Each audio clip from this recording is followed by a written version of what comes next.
તૂટેલું ચપ્પલ આ લેખ વાંચીને જો આંખોના ખૂણા આંસુથી ના ભરાય તો સમજવું કે લાગણી માનવતા જેવા ગુણોની ઉણપ છે. કેટલીય અમૂંઝવણો અને રાતોના ઉચાંટથી રમેશભાઈ ત્રાસી ગયા હતા.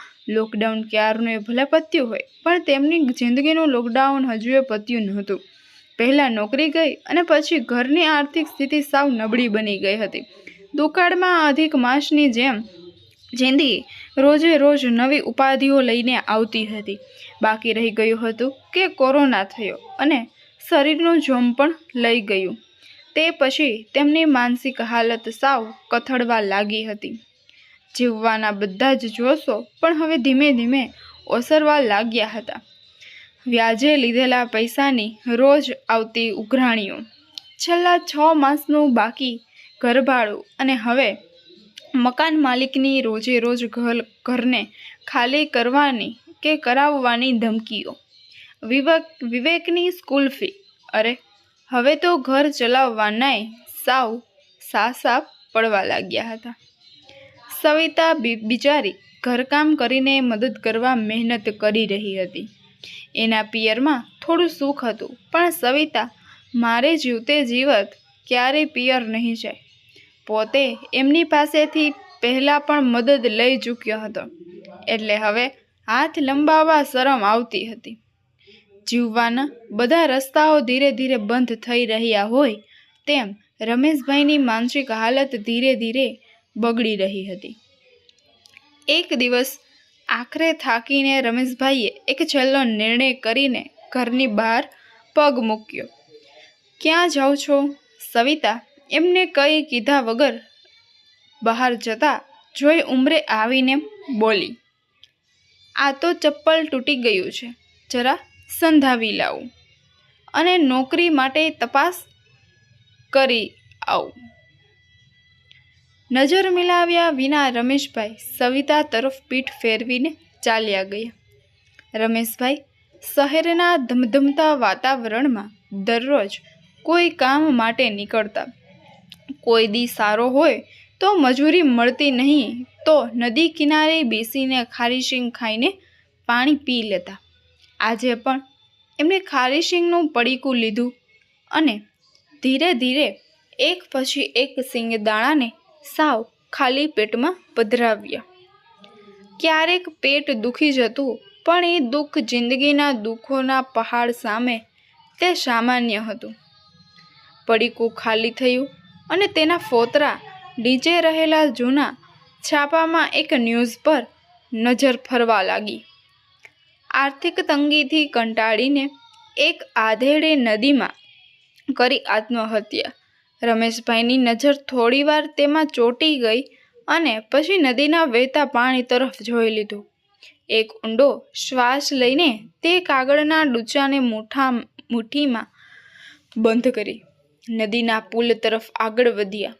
જ્યારે તે પુલની બરાબર મધ્યમાં આવ્યા ત્યારે નીચે ઉછળતા પાણી તરફ દ્રષ્ટિ કરી અને જિંદગીની અનેક નિરાશાના વમળો નીચેના પાણીમાં દેખાવા લાગ્યા. આ વમળો જ મારી બધી સમસ્યાનો અંત છે.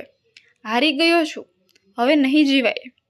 હૃદયનો વિલાપ અને આંખોના વહેતા આંસુ રમેશભાઈની જીવવાની ઈચ્છાને ધૂંધળી બનાવી રહ્યા હતા. પુલ પર પોતાના બંને હાથની હથેળી દબાવી અને કૂદી પડવા મન મક્કમ બન્યું. તેમજ પુલ પર બધા પોતપોતાની જિંદગીમાં વ્યસ્ત હતા. તેમને આંખો મીંચી અંદરથી એક ઊંડો વલોપાત ઉઠ્યો. ભગવાન પાસે મનોમન માફી માંગી. હાથમાં કોકડું વળી ગયેલા કાગળની અંદર આવતીકાલે પોતાની તસવીર છપાશે તેવું જ્યાં મન હારી ગયું ત્યાં આશાના કિરણો પણ અંધકારમય લાગતા હોય છે. એમ રમેશભાઈની સામે ઘોર અંધકાર જ હવે બચ્યો હતો. તેમજ સવિતાનો કાયમનો સાથ છોડીને અને વિનયને અનાથ મૂકીને તેમને આત્મહત્યા કરવાનું નક્કી જ કરી લીધું હતું. એક પગ ઊંચો કર્યો અને કેળ જેટલી ઊંચી પુલની પાળી પર મૂક્યો. મોત માટે છેલ્લી છલાંગ મારવા ઘડી આવી પહોંચી હતી.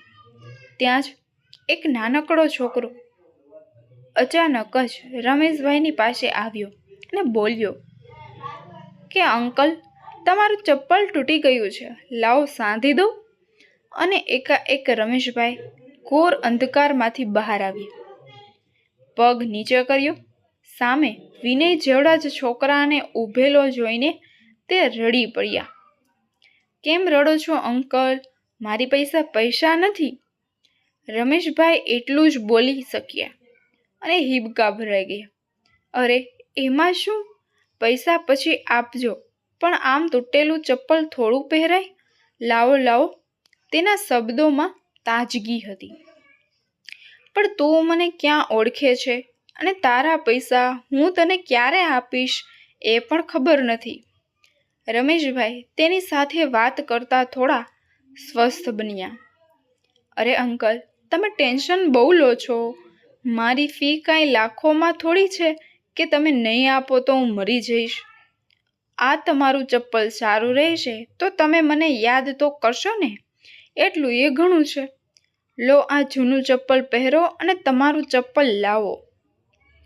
તેને એક તૂટેલું ચપ્પલ રમેશભાઈને આપ્યું અને પરાણે રમેશભાઈના પગનું ચપ્પલ લઈને તેના કામે વળગી ગયો. રમેશભાઈ ત્યાં જ તેની પાસે બેસી ગયા. તે સારી રીતે કામ કરી રહ્યો હતો.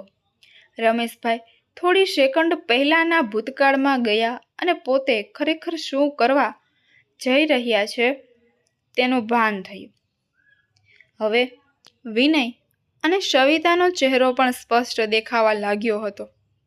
તે અત્યારે આ છોકરાના કારણે જ આત્મહત્યાના માર્ગેથી તે પાછા વળ્યા હતા. થોડી વારમાં જ તેને તેનું કામ પૂરું કર્યું. લો અંકલ, આ તમારું ચપ્પલ. હવે 2 વર્ષ સુધી આ ચપ્પલને કંઈ થાય તો મને કહેજો. તેને રમેશભાઈના ચપ્પલને જ નહીં પણ તેમની જિંદગીને સાંધી આપી હતી. વાહ, સરસ કર્યું છે તે. હવે કહે કે કેટલા થયા? રમેશભાઈએ તેની ચમકતી આંખોમાં જોઈએ કહ્યું.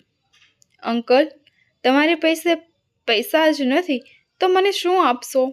તેના શબ્દોમાં મીઠાશની સાથે સચ્ચાઈ પણ રણકી હતી. સારું, એટલું કહે કે તું ક્યાં મળીશ? આ પુલ પર સામે છેડે બેસું છું. તેને સહજ રીતે જવાબ આપ્યો. સારું, તો આ પુલ પર ફરી મળે ત્યારે કેટલા આપવાના થશે એ તો કહે. રમેશભાઈ હવે સંપૂર્ણ સ્વસ્થ થઈ ગયા હતા. તે થોડીવાર માટે જ રમેશભાઈની આંખમાં રહસ્યમયી નજરે જોઈ રહ્યો હતો.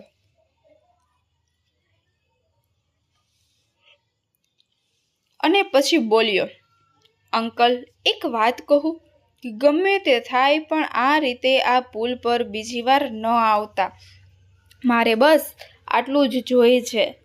રમેશભાઈ તેના શબ્દોની અને તેની આંખોની ભાષા સમજી ચૂક્યા અને સાવ નિશબ્દ થઈને તેની સામે તાકી રહ્યા. તે તેની ઉંમર કરતાં વધુ સમજદાર હતો. તે ઊભો થયો અને તેને તેની વસ્તુઓ તેના થેલામાં ફરી ગોઠવવા માંડી. રમેશભાઈએ ઊભો થયો અને તે તેની વસ્તુઓ તેના થેલામાં ફરી ગોઠવવા માંડી. રમેશભાઈએ તેમના પગમાં રહેલું પેલું તૂટેલું ચપ્પલ તેને પાછું આપ્યું અને પૂછ્યું, તું સરસ ચપ્પલ સાંધે છે તો આ જૂના ચપ્પલને કેમ નથી સાંધી દેતો? એ મારા પપ્પાની યાદગીરી છે. એટલું કહેતા જ તેના આંખમાં જળજળિયા આવી ગયા અને તેને મોં ફેરવી લીધું. કેમ, તારા પપ્પા ક્યાં છે? રમેશભાઈને તેની વાતમાં રસ જાગ્યો. તેને નદી તરફ મોં રાખીને જ જવાબ આપ્યો. 10 દિવસ પહેલાં જ આ નદીમાંથી એમની લાશ મળી હતી. એમને આ પુલ પરથી જ આત્મહત્યા કરી લીધી હતી. છાપામાં પણ આવ્યું હતું એમના એક પગનું આ તૂટેલું ચપ્પલ અહીં રહી ગયું હતું. તે અહીં સામે જ વર્ષોથી બૂટ પોલિશ કરતા હતા. કોરોનામાં ઘરની હાલત બગડી ગઈ એ સહન ન કરી શક્યા અને એમને તે રડી પડ્યો હતો. પણ થોડી વારમાં જ તે ફરી સ્વસ્થ થઈને બોલ્યો, આ પુલ પર કેટલાય આવે છે અને કેટલાય પોતાની જિંદગી ટૂંકાવી દે છે. તેના પરિવારને અપાર દુઃખમાં મૂકીને એકલા સુખી થવા ચાલ્યા જાય છે. પણ એમને ક્યાં ખબર હોય છે કે એમના ગયા પછી દુઃખ ઉલટાનું વધે છે. એ પછી મને થયું કે હું અહીં જ આમ તેમ કરતો રહીશ અને